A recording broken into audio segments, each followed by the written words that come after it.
que você faria se descobrisse que o lugar mais frio e distante do sistema solar está vivo? Não com vida biológica, pelo menos não ainda. Mas um mundo onde vulcões de gelo podem estar em erupção agora mesmo. Onde montanhas flutuam sobre mares congelados. Onde um oceano líquido pode estar escondido há bilhões de anos. Em 2006, o mundo decidiu que Plutão não merecia mais ser chamado de planeta. E no mesmo ano, a NASA lançou uma sonda para provar que estávamos errados. E isso que você vai ver nos próximos minutos é o que essa sonda encontrou. Este é Plutão, o 9º planeta do Sistema Solar, ou pelo menos era. Em 2006, a União Astronômica Internacional mudou de ideia. Plutão foi rebaixado, deixou de ser um planeta, e todos nós fomos instruídos a simplesmente esquecê-lo. Mas por que fizeram isso? A verdade é que a definição de planeta sempre foi um alvo móvel. Nos anos 1800, quando a astronomia moderna estava começando, havia uns 20 planetas no sistema solar, porque toda vez que alguém avistava uma lua nova ou um asteroide grande demais, declarava que era um novo planeta. Em algum momento, isso precisou ser controlado. Critérios mais rígidos foram criados. Em 1930, um astrônomo autodidata chamado Clyde Tombaugh foi contratado para investigar a existência de um hipotético planeta X. Acreditava-se que algo no sistema solar distante estava interferindo nas órbitas de Netuno e Urano. Depois de 10 meses de observação, Tombaugh encontrou um ponto de luz fraca se movendo lentamente além de Netuno. Ele tinha ido procurar um planeta e aparentemente encontrou um. Na época, os critérios eram simples. O objeto precisa orbitar o Sol e precisa ser o único em sua localização. Plutão parecia cumprir os 2 requisitos. Parecia ser o único objeto brilhante naquela região distante, afinal. Infelizmente para Plutão, não era. A grande mudança veio em 2006, quando atualizaram a definição de planeta para incluir um terceiro critério. Um planeta precisa ter massa suficiente para limpar a sua órbita de outros objetos de tamanho similar. Um planeta precisa ser o mestre absoluto do seu domínio. E Plutão? Bom, Plutão não está navegando sozinho por um vazio distante. Ele é apenas um objeto em uma nuvem massiva de coisas que chamamos de cinturão de Kuiper, o depósito de lixo do sistema solar. Todo o material que não foi puxado para formar o Sol, os planetas internos ou os gigantes gasosos, acabou nesse anel ao redor do sistema. E Plutão nem é o maior objeto do cinturão de Kuiper. É apenas o mais brilhante. Plutão é um dos objetos mais reflexivos do sistema solar. Os únicos planetas com índice de reflexão maior são Vênus e Júpiter, principalmente por causa de suas densas coberturas de nuvens. Então, de longe, Plutão parece muito maior do que realmente é, e foi por isso que o vimos primeiro e assumimos que estava sozinho lá fora. Mas a órbita de Plutão é muito estranha. Extremamente estranha. Tem um formato oval dramático, que às vezes o traz muito mais perto do Sol do que Netuno, quase igual a Urano. E além disso, a sua órbita é inclinada em 17 graus em relação ao plano do sistema solar. Então, se Plutão não é um planeta, o que ele é, afinal? É um mundo estranho, e coisas estranhas podem ser incrivelmente fascinantes. Foi exatamente por isso que os engenheiros da Universidade Johns Hopkins construíram a sonda New Horizons, para ver quão estranho isso poderia ficar. E por coincidência, a NASA lançou a New Horizons no mesmo ano em que tudo mudou para Plutão. O maior desafio era a distância. Plutão está muito, muito longe e ninguém queria esperar para sempre. Então pegaram essa sonda relativamente leve, apenas 450 quilos, e a colocaram no foguete mais poderoso disponível na época, um Atlas V, com 5 propulsores laterais adicionais, entregando cerca de 900 toneladas de empuxo. A New Horizons deixou a Terra com pressa. Em apenas 9 horas já estava passando pela Lua. Isso é cerca de 10 vezes mais rápido que as missões Apollo. Depois de apenas 1 ano no espaço, a sonda se aproximava de Júpiter. A NASA aproveitou para testar o sistema de imagem. A New Horizons tirou fotos de Júpiter e suas luas, incluindo essa imagem de um vulcão em erupção na lua Io. Mas o verdadeiro motivo de passar tão perto de Júpiter foi usar a gravidade do planeta como um estilingue gravitacional, ganhando ainda mais velocidade para seguir direto até Plutão. Mesmo com o impulso gravitacional, a viagem ainda levou mais 8 anos atravessando o sistema solar exterior. Em 2015, conforme a New Horizons se aproximava de Plutão, começou a capturar as primeiras imagens. Vemos esses 2 pontos de luz brilhantes na distância, se aproximando cada vez mais com o passar dos dias. É Plutão e sua maior lua, chamada Caronte. Esses 2 têm uma relação interessante. Caronte tem cerca de metade do tamanho de Plutão e orbita muito perto, a menos de 20 mil quilômetros de distância. Para comparação, a nossa Lua está a quase 400 mil quilômetros de distância da Terra. Essa relação próxima entre os 2 objetos, de tamanho similar, cria um tipo estranho de travamento de maré. Apenas um lado de Caronte sempre encara Plutão, assim como a nossa Lua aqui na Terra, mas também apenas um lado de Plutão sempre encara Caronte. Se você estivesse do lado oposto de Plutão, nunca nem veria a Lua. E se estivesse do lado próximo, sempre veria a Lua exatamente no mesmo lugar do céu. E porque Caronte é tão grande, ele não orbita realmente ao redor de Plutão.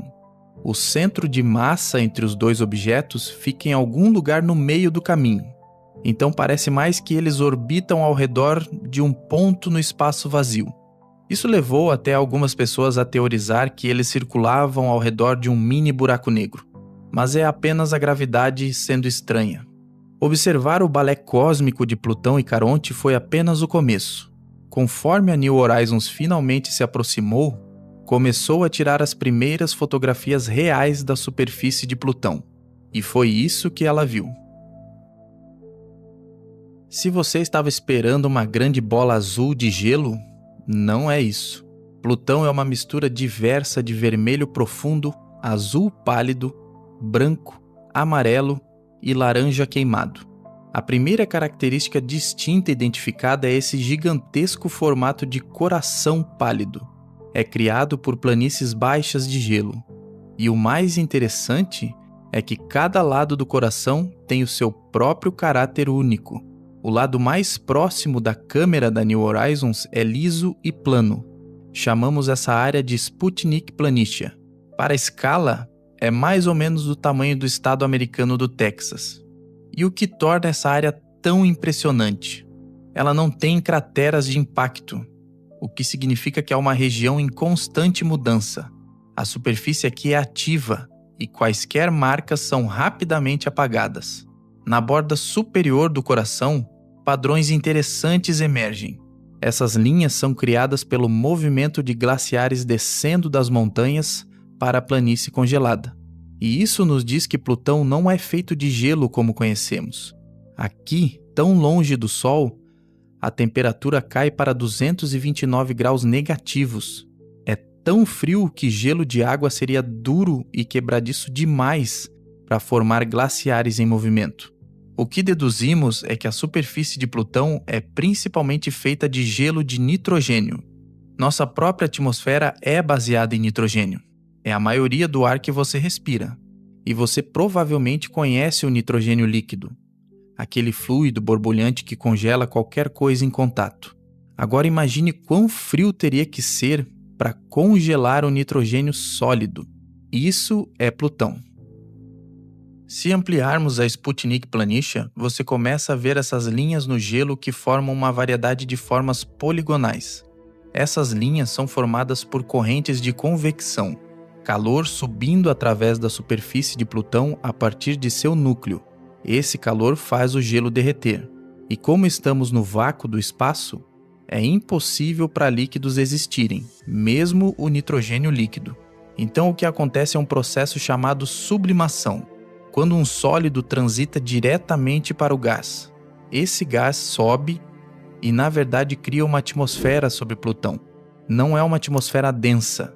Ela flutua acima da superfície e forma camadas de névoa fina, mas se estende muito alto no espaço, porque Plutão tem gravidade mínima. Quem esperaria um céu azul no cinturão de Kuiper? Essa névoa é composta de tólins, moléculas orgânicas complexas, e eventualmente esses tólins caem sobre a superfície. Veja essa região escura chamada Cthulhu Mácula, batizada em homenagem ao horror cósmico de H.P. Lovecraft.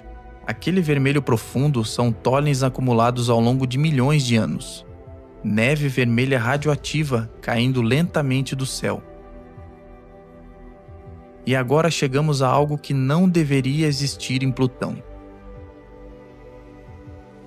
Wright Mons, o vulcão de gelo gigante de Plutão, tem cerca de 5 km de altura e 150 km de largura, e entra em erupção com uma mistura pastosa de água e metano. Este não é o único criovulcão de Plutão, é apenas o maior. Não sabemos com que frequência esses vulcões entram em erupção, mas sabemos que o processo vulcânico aqui ainda é relativamente ativo. Wright Mons tem apenas uma cratera de impacto visível em toda a sua extensão, então sabemos que não é uma estrutura antiga. É renovado frequentemente, ou pelo menos relativamente frequentemente na linha do tempo cósmica. Mas de onde vem a lama vulcânica? Bem, é aqui que Plutão fica ainda mais misterioso. Você pode ter aprendido na escola que esse quase planeta era apenas uma grande bola de gelo, mas não é. As evidências coletadas pela New Horizons sugerem que o núcleo de Plutão ainda está quente, e isso significa que abaixo da superfície deve haver uma espessa camada de água líquida. Estudos de 2024 estimam que esse oceano pode ter entre 40 e 80 quilômetros de profundidade, mais profundo que qualquer oceano da Terra, e a sua salinidade é cerca de 8% maior que a água do mar terrestre. Se Plutão tem um oceano líquido, outros objetos do cinturão de Kuiper também podem ter. Oceanos podem ser comuns na borda do sistema solar. Mas afinal, de onde vem o calor de Plutão? Provavelmente de Caronte. Porque são tão similares em tamanho, não faz muito sentido que Caronte tenha sido capturado pela órbita de Plutão. Eles provavelmente colidiram em algum ponto do passado e, em vez de se separarem ou se fundirem, ficaram presos nessa luta orbital. A energia dessa colisão e a força da gravidade entre os dois teriam injetado nova vida em Plutão. O que é interessante é que a forma distinta de coração em Plutão está localizada no lado oposto de Caronte. Isso provavelmente não é coincidência. E você pode ver aquele mesmo depósito vermelho profundo de tólins em Caronte, provavelmente causado por erupções de vulcões de gelo em Plutão que são tão violentas a ponto de escapar da gravidade fraca e pulverizar material no espaço, o que eventualmente é puxado por Caronte e se acumula em seu polo norte. Infelizmente, essas imagens que estivemos vendo provavelmente serão as últimas fotografias de Plutão em nossas vidas. A NASA direcionou sua atenção para locais mais próximos e familiares no sistema solar, como Titã, Europa, Vênus, Marte, até mesmo a Lua. Como resultado, não existe sequer o início de um plano para uma New Horizons 2. Mas ainda há uma jornada incrível pela frente para a sonda original. Na velocidade em que estava viajando, o encontro com Plutão durou apenas alguns dias, antes de passar direto e seguir mais fundo no cinturão de Kuiper. Em 2006, o mundo decidiu que Plutão não era importante. Não era nem mesmo importante o suficiente para ser chamado de planeta. E no mesmo ano, lançamos uma sonda de 450 quilos, amarrada ao foguete mais poderoso disponível, numa jornada de 5 bilhões de quilômetros que levaria quase uma década. Plutão não é um planeta, mas é um dos mundos mais vibrantes e misteriosos do nosso sistema solar. Um mundo com coração, com vulcões, com oceano escondido, com neve vermelha caindo de um céu azul. Subestimaram Plutão, subestimaram a nossa curiosidade. Gostou dessa jornada? Se você gostou do conteúdo, então não se esqueça. Deixe o seu like, se inscreva no canal e também deixe o seu comentário sobre o assunto do vídeo para que a gente possa ampliar a discussão sobre o tema.